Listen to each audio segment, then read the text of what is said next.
ஒரு பெரிய காட்டுக்கு போகிற பாதையில் ரெண்டு அழகான பூனைக்குட்டிங்க ஒரு மரத்தோட பொந்தில் வாழ்ந்து வந்துச்சான். பெரிய பூனையோட பேர் மின்னி, சின்ன பூனையோட பேர் சுட்டி. மின்னி தான் பெரிய பூனை, சுட்டி சின்ன பூனை.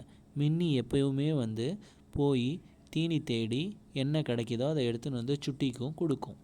ஒரு நாள் அந்த மாதிரி வேக வேகமாக ஓடும்போது வழியில் ஒரே மீன் வாசனை வந்துச்சு.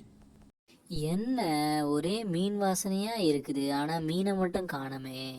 அங்க ஒரு அழகான மீன் குத்தி பறக்கிற மாதிரி இருக்கே, கிட்ட போய் பார்ப்போம். மீனை போட்டுட்டு போயிடுச்சு போல இருக்கே. பரவாயில்ல, சுட்டிக்கு மீனுன்னா ரொம்ப பிடிக்கும். இதை எப்படியாவது எடுத்துன்னு வீட்டுக்கு போகலாம். மீனை தூக்கின்னு 4 கால் பாய்ச்சல்ல வீட்டுக்கு ஓட, சுட்டி சுட்டி, நான் உனக்கு என்ன கொண்டு வந்திருக்கா பாரு, சீக்கிரம் வா. என்ன மின்னி கத்திக்கிட்டே ஓடி வர? உனக்காக நான் மீன் கொண்டு வந்திருக்கேன், சீக்கிரம் வா. ஐ மீனு. 2 பேரும் பாதி பாதி சாப்பிடலாமா? உனக்கு இது எப்படி கிடைச்சது? தண்ணியில் இறங்கி ரொம்ப நேரம் நின்றுக்கிட்டு இருந்தேனா, இது ஓரமாக வந்துச்சா, டக்குன்னு பிடிச்சிக்கிட்டு வந்துட்டேன். பார்க்கவே அழகா இருக்கு. 2 பேரும் சாப்பிட ஆரம்பிக்கலாமா? வெயிட் பண்ணு, எனக்கு ஒரு யோசனை, அதுபடி செய்யலாமா? என்ன? நான் பிடிச்சிக்கிட்டு வந்த மீனை எல்லார்கிட்டையும் ஒரு முறை காட்டிட்டு வந்துடுறேன், அதுக்கப்புறமா சாப்பிடலாமா? வேணாம் வேணாம், இப்பவே சாப்பிடலாம், அப்புறமா அதை பத்தி யோசி. இப்ப போய் சாப்பிட்டுடலாம் முதல்ல. ப்ளீஸ். சரி, சீக்கிரம் போயிட்டு வா. அப்பனா பசியோட இருக்க, சீக்கிரம் வா. வெட்டிக்கலையா, இங்க பாருங்க, நான் மீன் பிடிச்சிக்கிட்டு வந்திருக்கேன். நீயா பிடிச்ச? ஒன்னும் நம்புற மாதிரி இல்லையே. நம்பலன்னா போங்க, நான் போய் அணில் அண்ணங்கிட்ட சொல்ல போறேன். நீ மீன் பிடிச்சன்னு சொல்ற, ஆனா ஒன்னும் மேலெல்லாம் தண்ணி நனைஞ்ச மாதிரியே தெரியலையே. நீங்க நம்பவே வேணாம், நான் போய் அணில் அண்ணங்கிட்ட சொல்ல போறேன். அணில் அண்ணன், இங்க பாரு, நான் மீன் பிடிச்சிட்டு வந்திருக்கேன். நீயா பிடிச்ச? Super super. உன் தங்கச்சிக்கு எடுத்து போய் கொடுக்க வேண்டியது தானே? உங்ககிட்ட காட்டிட்டு போலான்னு வந்தேன். பரவாயில்லையே, நீ வளர வளர உன் குடும்பத்துக்காக நிறைய வேலை செய்ய ஆரம்பிச்சிட்ட.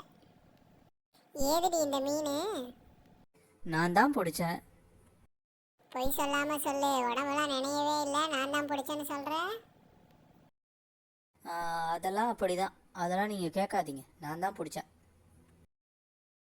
இதெல்லாம் நம்புற மாதிரியா இருக்கு? ஆமாமா, நானும் கேட்டேன், அவ தான் பிடிச்சேன்னு சொல்லிட்டு சொல்றா. எல்லாரும் ஓடிவாங்க ஓடிவாங்க, அங்க ஒரு மீன் கொத்தி பறவை அழுதுகிட்டு இருக்கு. நீ ஏமா இங்க எழுதுகிட்டு இருக்க? உனக்கு என்ன ஆச்சு? எனக்கு அம்மா மீன் கொண்டு வந்தாங்களாம், வழியிலே தொலைச்சிட்டாங்களாம். தான் வேற மீன் எடுத்துட்டு வர போனாங்க, இன்னும் வரல, லேட் ஆகுது, அதான் அழுதேன். ஐயோ, மாட்டிக்கணும் பழகுது. நீ வேணா இந்த மீனை சாப்பிட. நல்லாதான் இருக்கு, அம்மா வந்துட்டுமே. அதுவும் சரிதான், கொஞ்ச நேரம் வெயிட் பண்ணு, உங்க அம்மா வந்துருவாங்க. ஆமா ஆமா குருவி அக்கா, அவங்க வந்துட்டு நான் அந்த மீனே சாப்பிட்டுக்கிறேன்.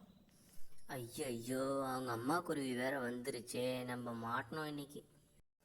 இந்தடா செல்லம், உனக்கு நான் மீன் கொண்டு வந்திருக்கேன், சாப்பிடு.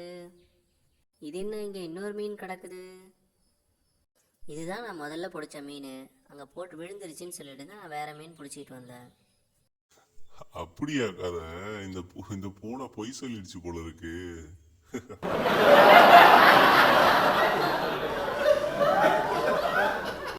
நான் போகிறேன், எல்லாரும் என்னை சிரித்து கிண்டல் பண்ணுறாங்க.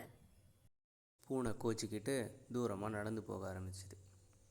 உடனே மீன் குத்தி பறவை முன்னாடி போய் உட்காந்து, மின்னி எதுக்காக கோவப்பட்டு போகிற? நீ நேர்மையாக என்கிட்ட எல்லா உண்மையும் சொன்னதால் நான் உனக்கு ஒரு கிஃப்ட் தரப்போகிறேன். இந்த மீனை எடுத்துக்கிட்டு போய் உன்னோட குட்டி சுட்டிக்கு கொடு, நீயும் சாப்பிடு. நான் என்னோட குட்டிக்கு வேற மீன் கொடுத்துட்டேன், வேற மீன் வேணும்னாலும் நான் பிடிச்சிட்டு கொடுக்குறேன், இதை நீ எடுத்துக்கிட்டு போ. ஹாய், ரொம்ப தேங்க்ஸ் அப்படின்னு சொல்லிட்டு மின்னி அந்த மீனை எடுத்துக்கிட்டு தன்னோட வீட்டுக்கு ஓடி போச்சு.